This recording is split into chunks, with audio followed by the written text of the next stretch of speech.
Ilustríssimo senhor prefeito da cidade de Uruguaiana, digníssimas autoridades presentes e representadas, senhores representantes do movimento espírita no Uruguai e na Argentina, senhoras, senhores, queridas irmãs, queridos irmãos espíritas, jovens, nossos votos cordiais de muita paz. Allan Kardec, pseudônimo do emérito professor Hippolyte Léon Denisard Rivaio, discípulo ímpar de Henrique Pestalozzi, teve ocasião de definir o Espiritismo como sendo uma ciência que estuda a origem, a natureza, o destino dos espíritos e as relações que existem entre o mundo corporal e o mundo espiritual. Não se trata, porém, de uma ciência convencional, porque as ciências acadêmicas trabalham com materiais palpáveis, podendo repetir a experiência tantas vezes quantas lhes aprouver. O Espiritismo lida com o psiquismo humano e, além da morte, cada qual preserva as características que lhe eram habituais, mantendo seu livre-arbítrio, a liberdade, portanto, de aceitar ou não qualquer convocação. Por isso mesmo, o Espiritismo é uma ciência de observação. Analisa os fatos, coordena-os e deles retira as conclusões de natureza ética e científica. Se algum dia, disse ele, a ciência provar que o Espiritismo está errado em um ponto, cabe aos espíritas abandonarem esse ponto e seguir a ciência. Marchando ao lado do progresso, o Espiritismo jamais será ultrapassado, porque tudo aquilo que a ciência informar, ele aceita, e desta forma é uma doutrina que se enraiza no cerne das ciências experimental. Porque o Espiritismo demonstra sobrevivência, ele tem características muito especiais. É uma filosofia de comportamento que explica quem é a criatura, de onde veio, para onde vai, porque sofre, quais as razões dos desafios a enfrentar. E ao mesmo tempo oferece uma psicologia de comportamento perfeitamente compatível com as normas da ética moral das diferentes nações. No que diz respeito à sua filosofia, o Espiritismo tem parâmetros, paradigmas e alicerça o seu pensamento filosófico na crença em Deus, na crença na imortalidade da alma, na crença na comunicabilidade dos espíritos, na crença na reencarnação, na crença na pluralidade dos mundos habitados, servindo-lhe de suporte ético-moral o Evangelho de Jesus, conforme o incomparável mestre Galileu viveu e os seus primeiros apóstolos.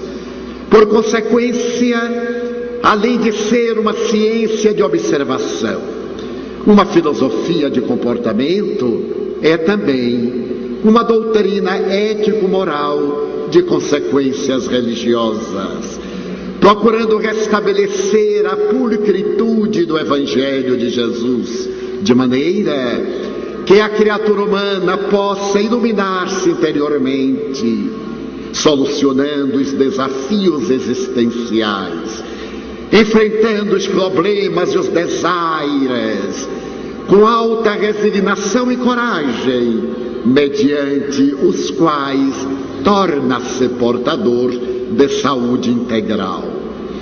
Quando o Espiritismo diz que alicerça a sua crença em Deus, produz uma revolução, porque até o momento em que o Espiritismo apareceu, o conceito de Deus era humanoide. Equivale dizer que Deus era considerado um ser antropomorfo, caracterizado como alguém que tinha paixões, que elegia um povo em detrimento de outro, que cumpria determinadas emoções compatíveis com a criatura humana. O Espiritismo veio demitizar esse Deus ancestral e, de acordo com a visão da física quântica e ao mesmo tempo da astrofísica, deu-nos um Deus que a dimensão da nossa inteligência não pode abarcar. Por isso mesmo, até o momento em que apareceu o Livro dos Espíritos, a teologia, a teleologia, a filosofia, sempre interrogavam quem é Deus, e na pergunta já estava embutida a resposta, porquanto o verbete quem significa o homem que. Coube a Allan Kardec formular a questão de uma maneira correta, por ser ele um grande filólogo, conhecedor de 5 idiomas, que falava e escrevia corretamente. Merece ressaltar que, tendo ele nascido na cidade de Lyon, na França, no dia 3 de outubro de 1804, seus pais educaram-no na cidade de Yverdun, na Suíça, cantão de língua alemã, onde ele de tal forma celebrizou-se que traduziu Fenelon para o alemão com tanta beleza que Pestalozzi elogiou a obra como de incomparável qualidade. Allan Kardec, portanto, conhecedor profundo da língua francesa e dos referidos idiomas, interroga de uma maneira especial, conforme se lê na questão número 1 do Livro dos Espíritos, que é Deus? E a resposta que foi dada pelos seres imortais é de uma abrangência incomum. Deus é a inteligência suprema do universo, a causa primeira de todas as coisas. Sendo Deus, dizemos nós outros, a síntese das perfeições, o absoluto, a realidade única, não pode caber dentro de uma definição, porque definir é limitar. Se nós limitarmos Deus, ele deixa de ser o absoluto, deixa de ser o continente para tornar-se o conteúdo. Mas quando os Espíritos disseram que ele é a inteligência suprema do universo, dá-lhe a amplitude de natureza galáctica e é a causa primeira de todas as coisas, não limita. Allan Kardec, no entanto, não ficou satisfeito com a resposta e voltou à interrogação perguntando: que provas se tem da existência de Deus? E as entidades venerandas redarguiram em um axioma que aplicais às vossas ciências: todo efeito tem uma causa. Logo, examinai aquilo que não foi feito pelo homem, por Deus foi feito. Essa resposta axiomática, de caráter transcendental, leva-nos inevitavelmente à compreensão de uma causalidade absoluta.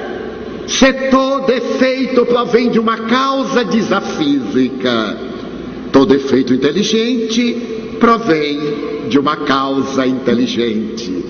A doutrina espírita coube a tarefa de apresentar uma doutrina de caráter religioso que não se circunscreve a teologias humanas, há limites das paixões humanas, transcendendo o cotidiano das observações.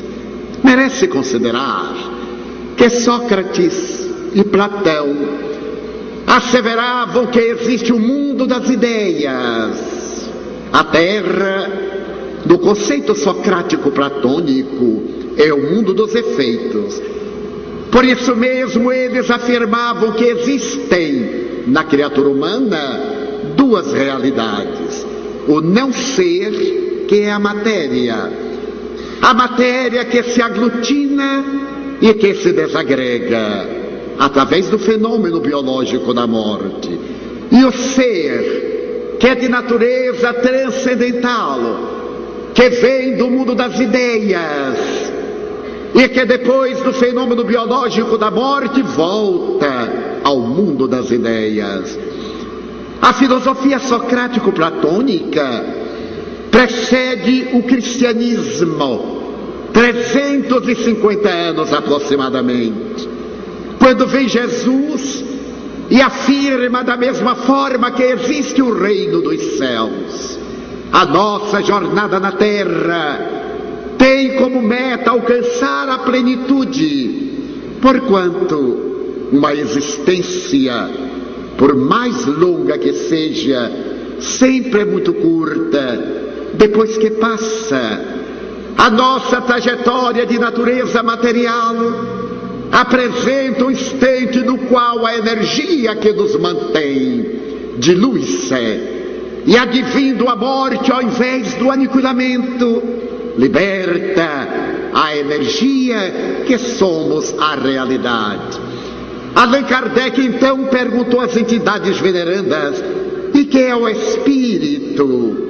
Ao que eles esclareceram: é o princípio inteligente do universo, demonstrando que na criação existem duas ordens de princípios: o princípio material e o princípio energético, sendo que no campo da energia pode-se fazer ainda uma divisão: a energia estática e a energia dinâmica.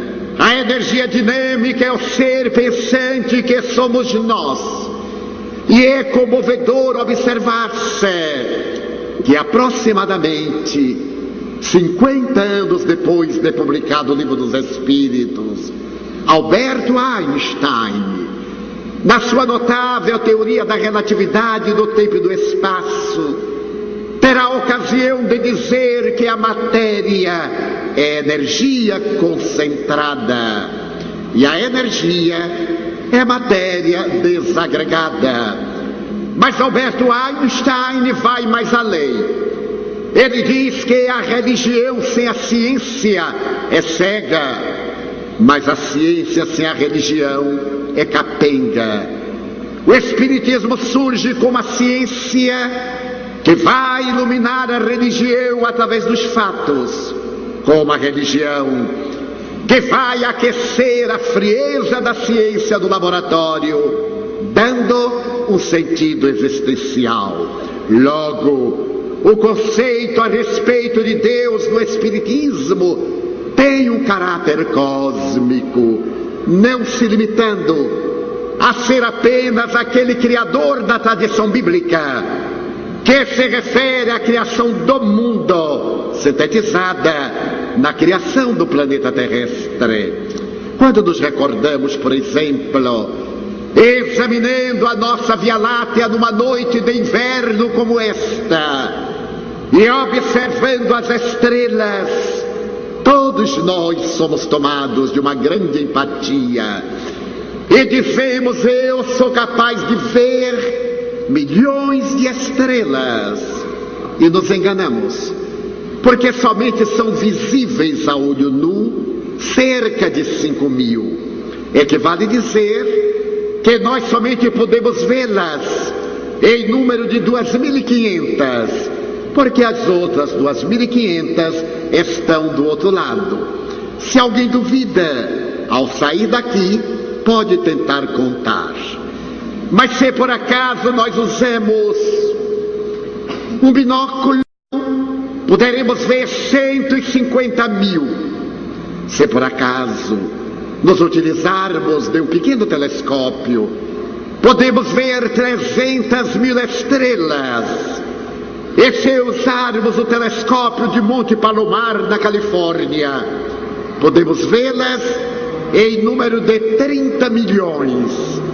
Mas se por acaso nos utilizarmos do telescópio Hubble, que já terminou a sua tarefa e continua mandando fotografias para a Terra, nós podemos ver não apenas as estrelas, mas as galáxias. Sir James Jeans, astrofísico inglês, para dar-nos ideia da dimensão do cosmos, utiliza-se dessa imagem bastante singela. Tome-se um avião a jato e, percorrendo o universo ou o espaço com a velocidade de 1000 km/h, atire-se 3 vespas e elas terão menos espaço para voar do que os astros na imensidão universal. E Sir James Jeans, examinando a nossa Via Láctea, assevera que ela é tão grande que tem no seu cortejo 200 bilhões de estrelas. Mas a nossa Via Láctea é ainda muito modesta, porque em nosso universo existem aproximadamente 100 milhões de galáxias maiores do que a nossa Via Láctea. E diariamente os chamados buracos negros absorvem verdadeiras galáxias, enquanto a criação infinita continua através das estrelas novas, gerando outras constelações. Então Deus está além das galáxias, fora do cosmos, e ao mesmo tempo é o hálito que vitaliza o universo. Por isso, o Espiritismo tem como ponto fundamental a crença em Deus, mas também na imortalidade da alma, porque Deus cria o espírito simples e ao mesmo tempo desataviado. Esse espírito simples e ignorante não tem conhecimento, é uma energia. Essa energia inicialmente aglutina as moléculas do reino mineral, onde dorme, depois passa para o reino vegetal, onde desenvolve a sensibilidade e o sistema nervoso embrionário, que é a seiva. Mais tarde, transfere-se para o animal e passa a ser conhecido como alma, na qual desatam os instintos, e ao adquirir a humanidade, esse princípio espiritual desenvolve a inteligência, a razão, a consciência, o discernimento, mas não para aí. Logo mais desenvolve a intuição e adentra-se no período da angelitude, da arcangelitude, e a ver-se indefinidamente na direção de Deus, que é o infinito que nos aguarda. Logo, criado por Deus, o espírito imortal. E o Espiritismo pôde provar essa imortalidade da alma através da mediunidade, faculdade da alma que o corpo reveste de células para poder decodificar a energia e favorecer o intercâmbio. Quando o corpo deperece, a alma se liberta e volta ao mundo causal.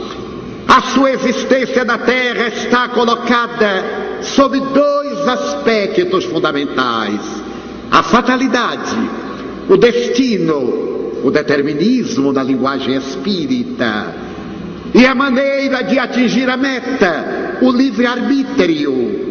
O nosso determinismo é a perfeição.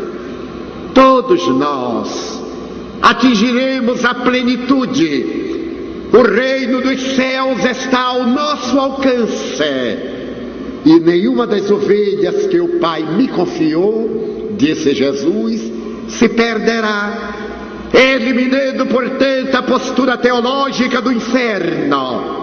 Mas ninguém entrará no reino dos céus sem pagar a dívida inteira, centilo por centilo, equivalendo dizer que nós somos construtores do nosso destino.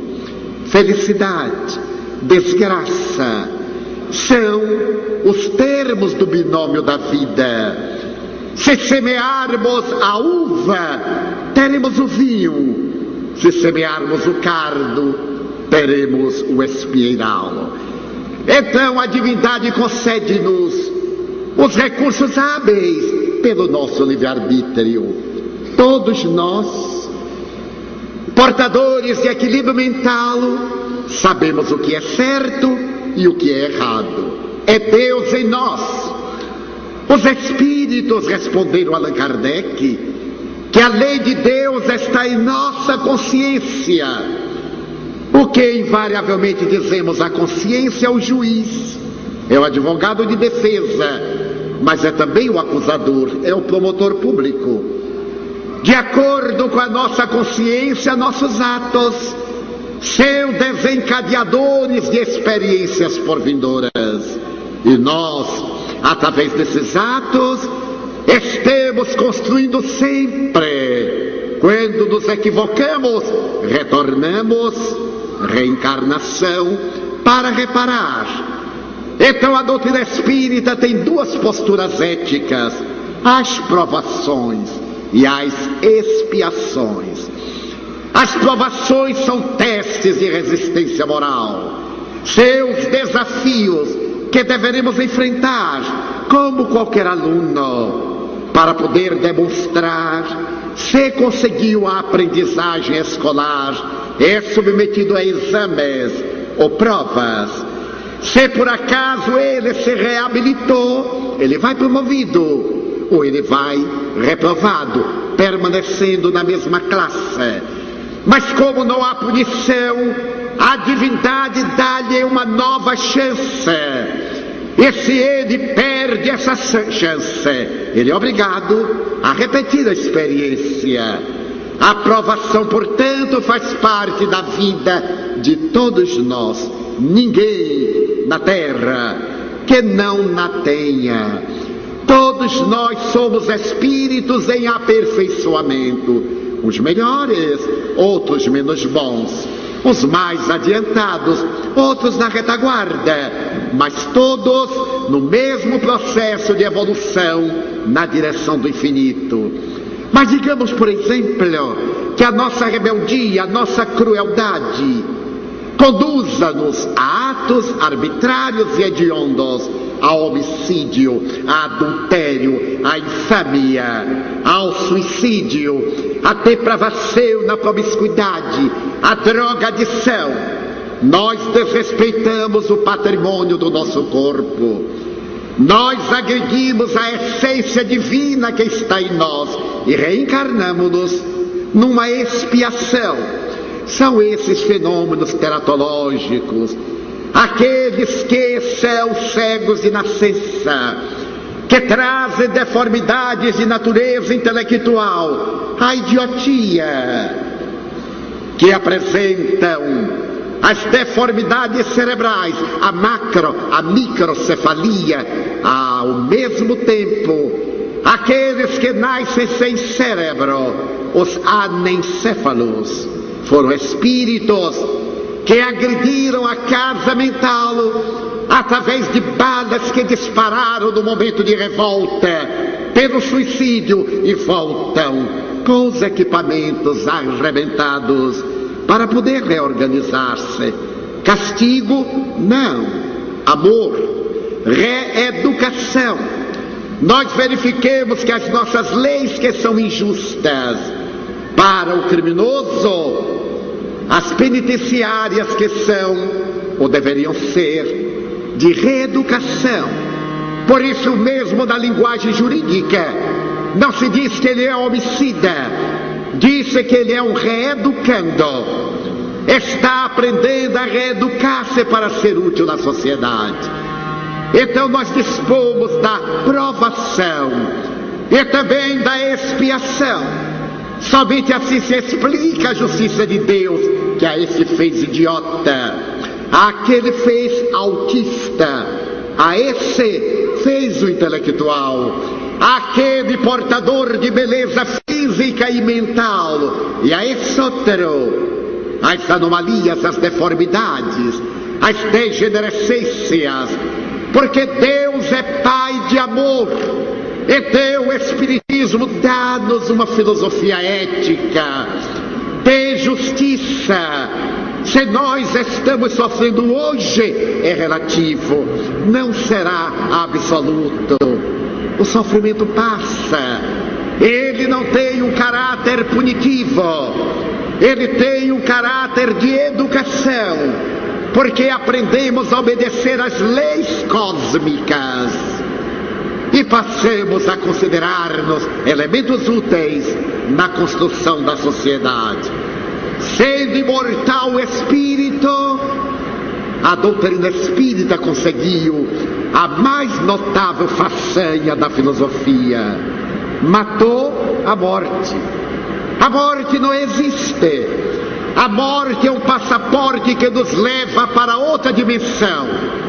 É o veículo que nos transfere de um estado vibratório para outro.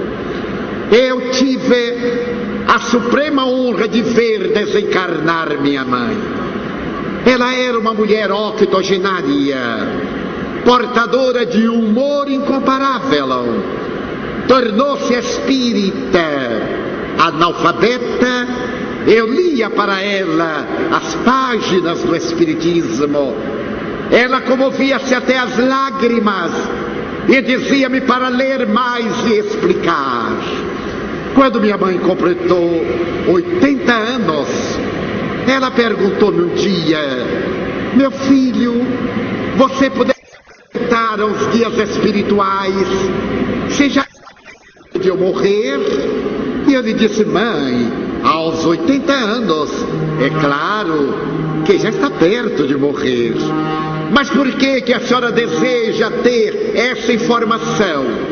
E ela respondeu de maneira jocosa: meu filho, eu ainda não terminei de arrumar a mala para a grande viagem. Eu voltei à carga, mas já deveria ter arrumado. Ao que ela me elucidou: não, se eu estiver muito bem arrumada, Deus dirá: já que a velha está pronta, que venha. Eu então vou deixar uma peça ou outra para o último momento. Quando ela completou 86 anos, estávamos dialogando e ela perguntou-me: você poderia interrogar ao espírito Joana de Ângeles se já está perto o momento de eu viajar? Eu digo: mãe, eu acho até que Deus se esqueceu da senhora, porque já passou um pouco do prazo, 86 anos. Pergunte. Mas ela não vai responder, mãe. Pergunte. Se ela não responder, é outra coisa, mas cabe a você perguntar. Eu sou daquele tempo em que os filhos obedeciam os pais. Hoje os pais têm muito medo dos filhos. Então, por uma questão de princípio, eu perguntei. Não tenho hábito de fazer aos espíritos perguntas que a minha lógica pode responder, mas também não tinha coragem de mentir à minha mãe. Eu perguntei ao espírito Joana de Ângeles: a senhora me perdoe, mas ela é minha genitora. E ela mandou perguntar se está próximo de desencarnar. Para minha surpresa, o espírito mentor me disse: informe a Ana, que era o nome de minha mãe, que está próximo, que ela trate de colocar as últimas peças na mala, porque em pouco tempo viremos buscá-la. E eu fiquei naturalmente constrangido de dizer. Ela me olhou nos olhos, porque era daquelas mães que conheciam os filhos. Na atualidade, isto é um fenômeno mais raro. Ela me olhou nos olhos com os seus olhos verdes e me disse: que respondeu Joana de Ângeles? Eu disse: mãe, você não vai mentir. Primeiro, porque será um erro grave. Na sua idade você não pode mentir. Foi no ano de 72. Ademais, eu desejo saber. Eu disse, bem, Joana de Anjos disse que está mais ou menos próximo. Quantos dias? Eu disse, mãe, isso não é título bancário, que tem o prazo. Quantos dias? Ela disse, muito em breve. O que é que você interpreta por muito em breve? Eu digo, bem, uma coisa que oscila de 10 dias a 30 dias. Ele disse, muito bem, meu filho, eu vou colocar os últimos paninhos e deixo para você fechar a mala. Ela foi acometida de uma pneumonia e naturalmente foi necessário ser entubada. Quando estava praticamente recebendo vida artificial, ela olhou, me sorriu, fez um pré-coma. O médico desentubou-a. E logo depois ela abriu os olhos verdes como duas esmeraldas e me disse, meu filho, seu pai, seus irmãos, nós éramos 13, 8 deles estavam desencarnados, estão aqui me esperando. E Nair, uma irmã minha que se houvera suicidado no ano de 1989, 33 anos depois, dizia-lhe, venha mãe, diminuir a minha angústia, atender a minha aflição, venha, eu me vou, meu filho, mas assim que eu me recupere, eu retornarei. Então emocionado eu disse, mãe, não volte, a sua vida foi um sacerdócio de amor, a senhora exerceu o messianato de abnegação, não volte mais. Os espíritos dizem-me que está reservado para a senhora um lugar de felicidade. E ela disse, meu filho, que felicidade pode experimentar uma mãe, estando no paraíso e sabendo que seus filhos continuam na terra chorando e sofrendo, enquanto você e suas 2 irmãs, mais velhas do que eu, estiverem aqui, eu estarei ao lado, para participar das suas alegrias, para chorar com as suas lágrimas, para interceder a Deus por vocês. Eu voltarei, meu filho. Até logo. Fechou os olhos e eu via desprender-se da matéria. Primeiro os pés. O fenômeno de desprendimento começa pelas extremidades, particularmente terminais. E logo depois ela flutuou no ar, com uma ligação entre o seu cérebro e o cérebro carnal, que é chamado o chakra coronário. Não como nós vemos em determinadas alegorias, é exatamente este último vínculo que os espíritos diluem, permitindo ao espírito a total liberdade. Então via sobre o corpo com essa ligação, e vi quando os espíritos trabalharam neste fulcro material, e aquele liame de luz penetrou, ela flutuou em uma nova gravidade. O espírito mentor colocou-a de pé, e ela logo recobrou a consciência, olhou-me, percebeu que eu havia. Então seus olhos nublaram-se de lágrimas. Quando ela estava na terra, eu costumava contar-lhe a vida dos grandes mártires e dos grandes santos, particularmente Santa Teresa d'Ávila e São Francisco de Assis. E eu lhe contava que São Francisco de Assis, certo dia, recebeu a visita de Frei Leão, que era seu confessor. E Frei Leão disse-lhe, meu pai, eu desejo colocar-vos um problema. Eu conheço um homem que tem um jumento. Este jumento tem lhe sido fiel, mas ele é tão perverso com o jumento, que o jumento está doente, cambaleante, e ele exige que o jumento submeta-se-lhe. Eu já não tenho argumento para tornar o coração deste homem mais generoso. E São Francisco, que estava morrendo, disse, não, traga-me este rebelde até aqui. Quem é ele? Frei Leão disse, sois vós.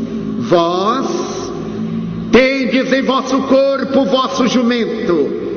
Esse jumento vos tem conduzido há mais de 40 anos. Está debilitado e vós exigis dele mais energias que não tem mais. É impiedade para com o vosso jumento. Então diz Celano, o autor da melhor biografia de São Francisco, ele passou as mãos no corpo ao quebrado e disse: ó, meu jumentinho, perdoe-me, meu doce e nobre jumentinho, perdoe-me. Eu contava a minha mãe e ela comovia-se. Naquele momento, o espírito Joana de Ângeles disse-lhe: Ana, olha o seu jumentinho. Ela colocou as mãos e, talvez pela herança atávica do catolicismo, ajoelhou-se. E olhando para o corpo, ela disse: Deus te abençoe, meu doce jumentinho, que me carregaste sem queixa, sem nenhuma reclamação, por 86 anos. Então ela foi levada para o mundo espiritual, deu-me a Deus, acompanhada por meu pai e por alguns dos meus irmãos. 12 dias depois, eu estava proferindo uma conferência na cidade de Castro, no Paraná, e o tema que me haviam dado era provas científicas da imortalidade da alma. Eu estava emocionado falando sobre as provas da pesquisa de laboratório, quando me virei, ei-la, a menos de 5 metros. Ela estendeu-me as mãos e disse-me: meu filho, eu voltei. Ela estava vestida com um tecido que eu lhe houvera oferecido quando tive o meu primeiro salário. Lembra-se? Eu comovi-me, senti a garganta túrgida.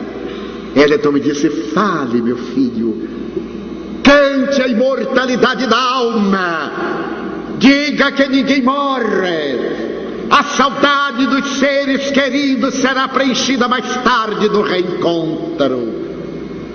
Diga a todos aqueles que hoje choram que trabalhem pelo bem, em memória dos que partiram. A morte é um engano, só existe vida.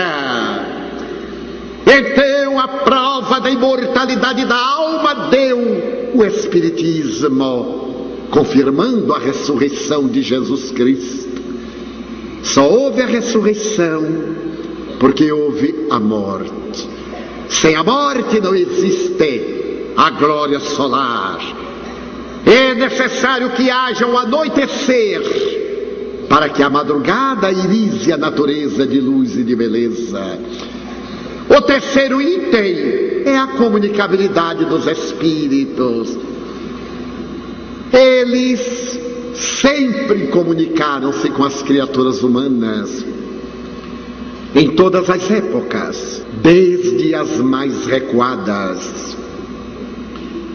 Nos estudos da paleontologia, encontram-se referências fósseis, demonstrando que o homem primitivo, do período paleolítico, já acreditava na comunicabilidade dos espíritos das cavernas. As pinturas rupestres falam da imortalidade e da comunicabilidade da alma. E nós vamos encontrar no Evangelho de Jesus as mais belas referências, de tal forma que ele foi chamado o Senhor dos Espíritos. A sua vida foi anunciada pelos seres imortais através dos profetas. Ele próprio comunicou-se com as várias entidades, procurando demonstrar o seu poder sobre aqueles que eram inferiores e a sua superioridade diante dos pais da raça, Moisés e Elias. E depois da sua morte retornou e prossegue retornando. É técnica a informação de que uma das últimas aparições de Jesus teria acontecido no ano de 1950 ao Papa Pio XII, por ocasião daquele ano santo. O Papa Pio XII, o antigo cardeal Eugênio Pacelli, que se comunicara com o espírito do Papa Pio X, referir-se-á na sua homilia que Jesus lhe houvera aparecido naquele dia do ano santo para proclamar às criaturas humanas a paz, a concórdia. Pessoalmente, não tenho a menor dúvida. Então agora a reencarnação é o grande postulado da doutrina espírita, demonstrando a justiça divina, e é a psicologia que vem afirmar a legitimidade da reencarnação. As enfermidades de natureza degenerativa, as doenças infecto-contagiosas, os transtornos de emotividade, as psicoses profundas, sempre têm gênese na criatura orgânica, diz a medicina tradicional materialista. Ao Espiritismo coube a tarefa de dizer que não existem doenças, existem doentes. Tese defendida pela Organização Mundial de Saúde. A Organização Mundial de Saúde assevera que as pessoas são predispostas às doenças, nas quais as bactérias, os germes, os micróbios em geral, com os vírus, conseguem as infecções. O Espiritismo advoga que as nossas doenças procedem da alma. E hoje, graças à terapia de vidas passadas, ou existências passadas, prova e demonstra que na loucura, na grande psicopatologia da loucura, há interferências espirituais, as obsessões, sejam no transtorno do pânico, no distúrbio da área da afetividade bipolar ou depressão, na esquizofrenia, no autismo, na hebefrenia, no catatonismo. Sempre há uma ingerência de um ser espiritual que desencadeou a problemática ou que a vem piorando. E o Espiritismo, que apoia a ciência médica e não veio para competir com ela, através de uma terapêutica alternativa, a terapia bioenergética, os passes, a água fluidificada, a psicoterapia do otimismo do Evangelho, as reuniões de desobsessão, conseguem libertar as criaturas das amarras tormentosas das aflições. Por isso que a doutrina espírita tem como fundamento a reencarnação. E na pluralidade dos mundos habitados, pergunta Isaac Asimov, o grande astrônomo russo, como conceber-se que neste universo de tanta pulsação somente a Terra fosse habitada? Qual o privilégio? Se se fizer uma análise a respeito das condições atmosféricas prováveis em nossa Via Láctea, 3% dos planetas teriam as mesmas condições mesológicas da Terra, proporcionando a habitabilidade semelhante a nós. Ora, 3%, o que daria aproximadamente 6 bilhões de planetas. Mas como a vida não é somente física, ela se expande no universo, é óbvio, e estão de acordo os mais modernos cientistas, que haja vida de outra forma em diferentes estágios do universo.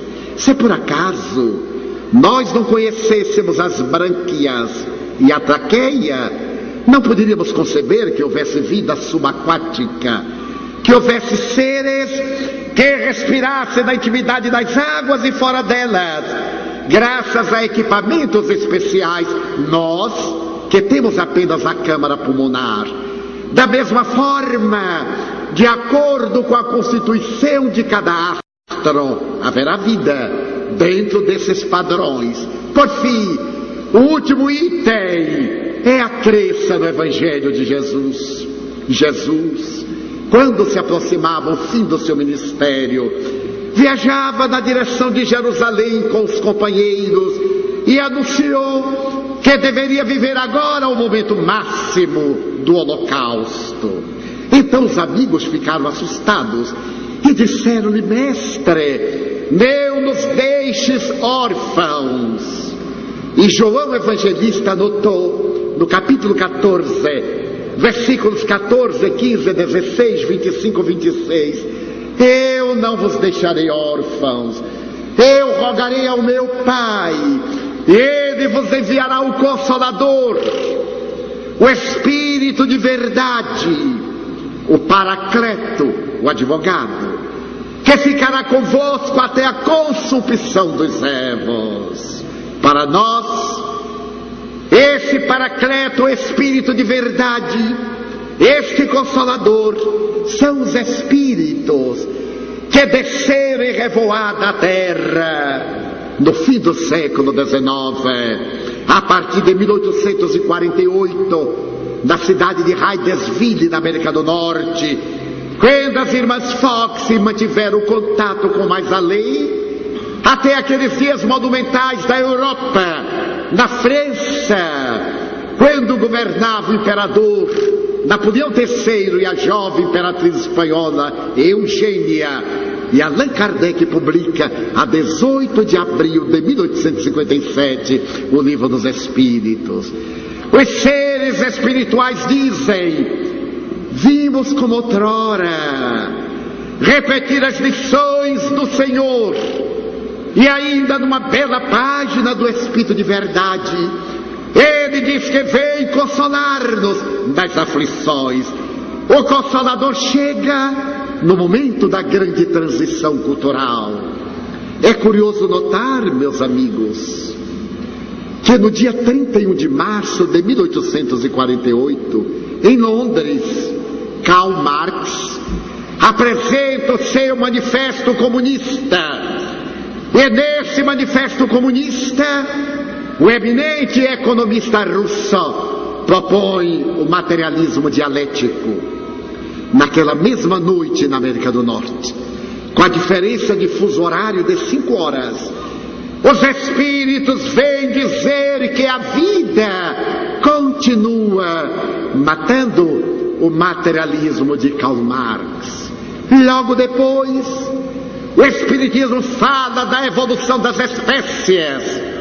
Em 1857, 2 anos após, em 1859, Charles Darwin apresenta sua teoria evolucionista, o princípio da evolução vegetal e animal, as diferentes mutações, demonstrando a excelência do Espiritismo.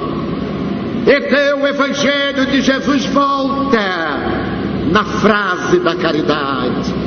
Allan Kardec estabelecerá que não é fora desta ou daquela religião que está a perda da alma. É fora da caridade que não há salvação. A caridade é o amor na sua expressão mais elevada. Jesus havia estabelecido que vos ameis uns aos outros como eu vos tenho amado. Apenas um mandamento eu vos dou, que ameis a Deus acima de todas as coisas e ao próximo como a vós mesmos. A moderna psicologia, as doutrinas terapêuticas da atualidade asseveram que aquele que ama não adoece. Ele pode ter doenças transitórias, mas ele não será um doente permanente. O amor deixou de ser uma condição teológica, um sentimento de afetividade, para ser terapêutico. E recomendo os maiores terapeutas da atualidade, da cancerologia, da cardiologia, nas problemáticas emocionais. Ame-se. Procure desenvolver a sua autoestima. À medida em que você amar-se, dilatam-se os horizontes da vida. E nós descobrimos o alto amor. Passamos agora a libertar-nos da culpa. Tiramos de nossa mente o flagelo das autopunições. É fascinante notar este momento da neurociência, quando cientistas americanos e europeus pediram ao presidente George W. Bush e ao Congresso americano que considerassem a década 1990-2000 como a década do cérebro. O que foi considerado? Porque naqueles 10 anos a ciência entendeu mais do cérebro do que em toda a história da humanidade. E foi nesse período que 2 cientistas da Universidade Harvard, os doutores David Bohm e Stewart Wolf, descobriram uma coisa curiosa. Eles não são religiosos, não têm uma filosofia de vida, são cientistas. Eles descobriram que quando nós amamos, quando nós perdoamos, quando não guardamos mágoas, quando não temos ressentimentos, quando não temos a ira, o nosso cérebro, que produz 63 substâncias diferentes, chamadas neuropeptídeos, ou neurocomunicações, são elas, essas partículas de aminoácido que permitem a comunicação cerebral. Eles disseram que aqueles que amam produzem uma substância energética semelhante ao fóton. Como o fóton é uma partícula que aglutina as moléculas, esse fóton é absorvido pelo sistema nervoso central, que encaminha para as glândulas endócrinas, que direciona para o sistema imunológico. E aqueles que amam não adoecem, eles adquirem resistência imunológica. Mas aqueles que odeiam, que têm inveja, ciúmes, mágoas, sentimentos negativos esses, o cérebro também produz uma substância diferente, semelhante ao elétron, partícula subatômica. E o elétron destrói, afasta as partículas. O sistema nervoso central absorve, manda para as glândulas, que manda para o aparelho imunológico, e o indivíduo fica doente. Então nasceu uma ciência que foi denominada como psiconeuroendócrino-imunologia. A mente transmite para o sistema nervoso, que transmite para as glândulas, que transmite para o aparelho libertador, e nós teremos saúde ou teremos doença. Então nós voltamos ao amor, que é a base da vida. Aquele que ama carrega um tesouro. Aquele que ama traz Deus dentro do coração. Então a doutrina espírita é profundamente cristã. Ela não tem teologia, não tem um culto sacerdotal, não tem líderes. Os seus líderes são aqueles que se apagam no anonimato do trabalho. Não existem superiores nem inferiores, senão, como disse Allan Kardec, uma aristocracia moral. Conhece-se o espírita pelo esforço que ele empreende para ser hoje melhor do que ontem e amanhã melhor do que hoje, lutando sempre contra as suas más inclinações.